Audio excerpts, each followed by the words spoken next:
প্রিয় সাথী ভাইরা, খেয়াল করে দেখবেন, যে ব্যক্তি সাপ ধরা জানে না সে ব্যক্তি যদি সাপ ধরতে যায় তাহলে সাপে তাকে দংশন করবেই। তো ওই রকম যে ব্যক্তি টাকা পয়সা ধন দৌলতকে সহি ইস্তেমাল করতে না জানে সে ব্যক্তি যদি ধন দৌলতের মালিক হয় সে ধন দৌলত থাকার পরেও গুনাহগার হবে, পাপিষ্ট হবে।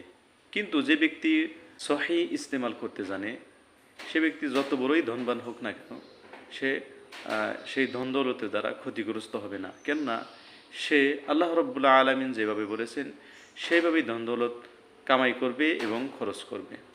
তাই আমরা ধন দৌলত কামানোটা নিষেধ নয়, কিন্তু যদি আমরা সহিভাবে কামাইতে না পারি এবং সহি ইস্তেমাল না করতে পারি তাহলে এই ধন দৌলতেই দেখবেন একদিন আমাদের জাহান্নামে যাওয়ার জড়িয়ে হয়ে যাবে। তাই আমরা প্রত্যেকেই ইনশাআল্লাহ চেষ্টা করব যে আমরা আল্লাহ রাব্বুল আলামিনের ইবাদতে মশগুল হই এবং ধন দৌলতকে সহিভাবে ইস্তেমাল করি। আল্লাহ রাব্বুল আলামিন আবার আমাদের সবাইকে সহি রাস্তায়, সহি পথে আল্লাহ রাব্বুল আলামিনের প্রদত্ত রাস্তায় চলা তৌফিক দান করুন। ওয়া মা আলাইনা ইল্লাল বালাগ।